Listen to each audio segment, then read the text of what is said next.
Assalamu alaikum wa rahmatullahi wa barakatuh.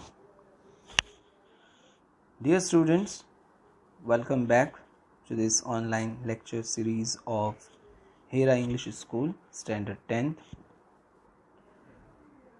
So in the last lecture of Science 2, we had discussed about a type of cell division, that is mitosis. So in our today's lecture, we are going to understand about another type of cell division, that is meiosis. So meiosis is a type of cell division which takes place in a body, and it occurs in gamete cell. Gamete cells are also called as germ cell, which help us in the process of reproduction. So in male, this gamete cell or germ cell is sperm, and in female it is ova. So in meiosis process, what exactly happens?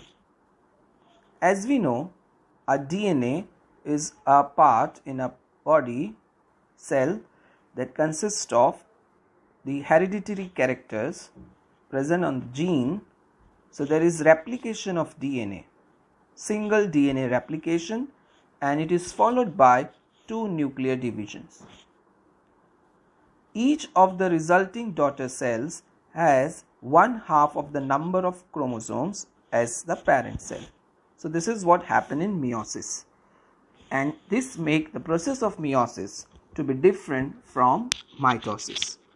So you can see here, from diploid, that is 2n, diploid is indicated by 2n. Now what is diploid? Diploid means the set of chromosomes which an offspring get same exactly from the parent. So in case of mitosis, we had already discussed about it.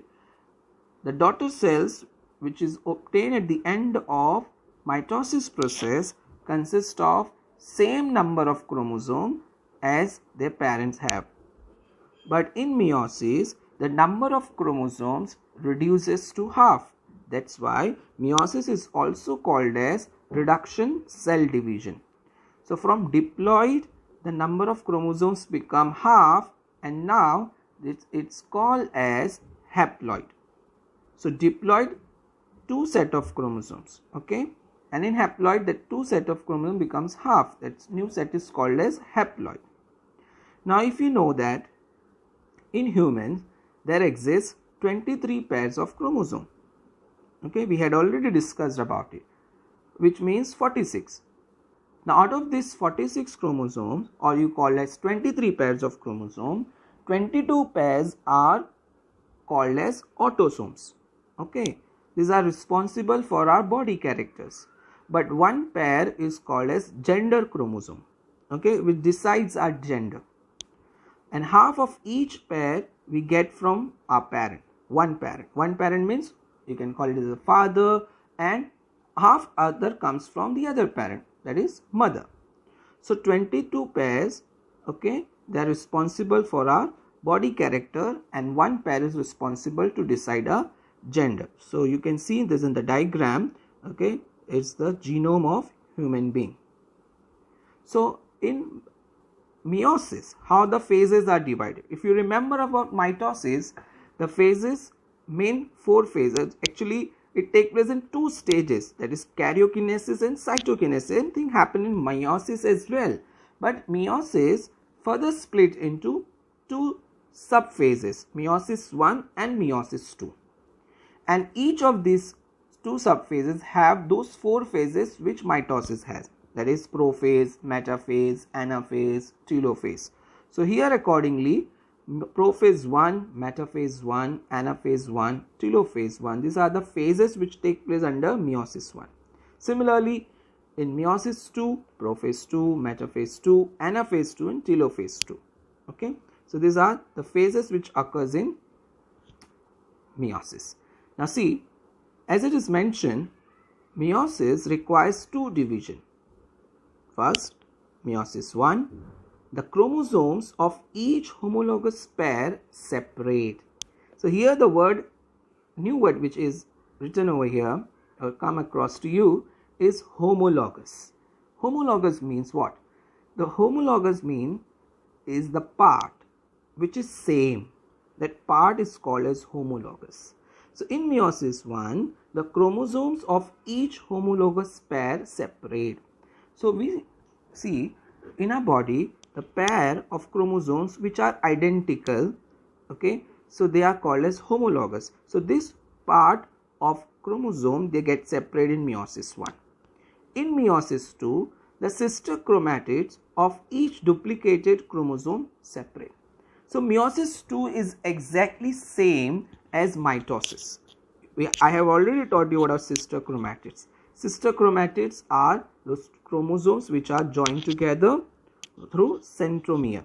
Okay, and this sister chromatid formation take place just before the beginning of mitosis, and same in the case of meiosis. Fine.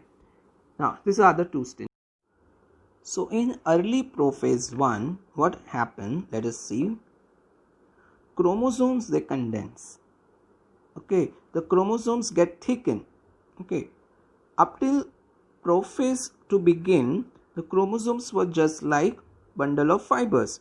But as we know, in same thing happened in mitosis as well. Whenever there is starting of prophase, the chromosomes, they get condensed, they get thickened, and then there is formation of spindle fibers. Okay, and then nuclear envelope, they get fragmented, they starts to get disappear. So this is what happened in early prophase. Okay, this is prophase 1. Now if you talk about late prophase, what happened in late prophase? Homologous pair of the chromosome, they get paired. Okay, the pairing take place of the homologous part. Okay, the part of the chromosomes which are identical. Now the sister chromatids are, then they combine with the homologous part of the chromosome, and then there is crossing over. Now what is crossing over? See, this is also called as exchange of genetic material. That is what make meiosis different from mitosis. This exclusively happen in case of meiosis. Okay, crossing over occurs. So crossing over means exchange of genetic material. Okay, so genetic material get exchanged in this particular phase, that is late prophase. Okay, and then the homologous chromosomes in a tetrad cross over each other, which I have taught you now just now, that there is crossing over, exchange of genetic material. Pieces of chromosomes or gene, they get exchanged, and produces genetic recombination of in the offspring.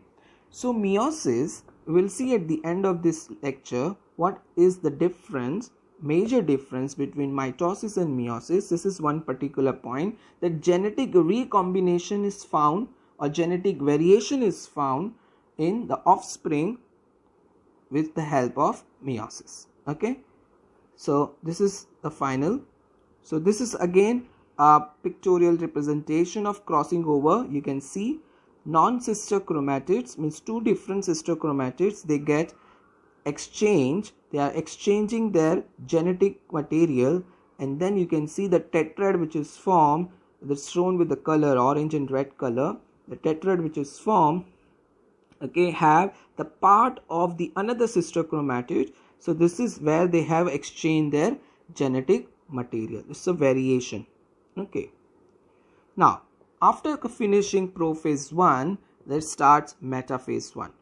So homologous pair of chromosomes, they align along the equator of the cell. So this is same thing which had taken place in mitosis as well, the metaphase of the mitosis. So always you have to remember about mitosis is that the chromosome, they come over the equatorial plane.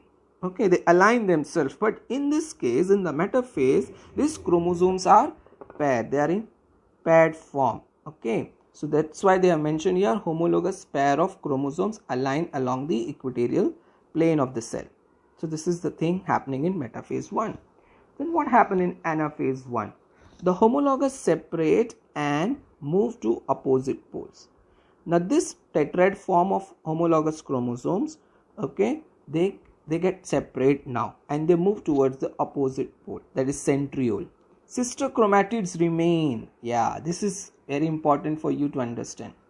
In mitosis anaphase, sister chromatids got separated, but in case of anaphase 1 of meiosis 1, sister chromatids remain together. They are attached to their centromere. Okay, this make the distinguishing between mitosis and meiosis. And then telophase 1, nuclear envelope reassemble.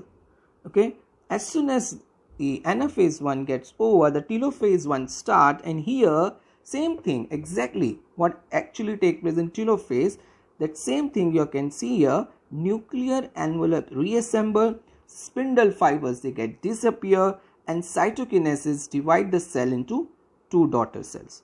Okay, so up till here it is the same as mitosis. You get two daughter cell and the number of chromosomes are same, identical of the parent. Now meiosis 2 produces gametes. Now here starts meiosis 2. It produces gamete. What are gametes? As I said you, these are the germ cells. One copy of each chromosome and thus one copy of each gene. Okay, so here the number of chromosome becomes half. There is the reduction in number of chromosome. That's why meiosis is called as reduction cell division. Now in prophase 2, what happened? Nuclear envelope fragments, the fragmentation starts, spindle fibers forms, you can see in the diagram, and then in metaphase 2 again they come on the equatorial line. Okay, they align themselves of the equatorial cell. Now see, up till here everything is in pair, the sister chromatids are together. Now in anaphase 2, the sister chromatids they separate and move to opposite poles. Okay, they move towards opposite poles. So this is exactly what happened in mitosis. Okay, and then in telophase 2, nuclear envelope assemble, chromosome they decondense, spindle fibers they disappear, cytokinesis divide the cell into two. Now here you can see the two daughter cells which we had obtained at the end of telophase 1, those two daughter cells divides them into two. So total we get 4 daughter cells with half number of chromosomes. So if we see the results of meiosis, gamete, that are egg, as I said, is also called as ova, and sperm that forms, they are 4 haploid cells with one copy of each chromosome. The number of chromosomes are got reduced to half. Okay, one allele of each chromosome and different combination of alleles for different genes along the chromosome. So you get different variation of chromosomes because there what important part had taken place in meiosis is a crossing over, genetic exchange which had taken place in the prophase 1. Okay, so that is what make meiosis different from the mitosis. Now if we look at this part, the distinguishing part between mitosis and meiosis, so you can see one division which take place in mitosis, but in meiosis the division take place in 2 steps.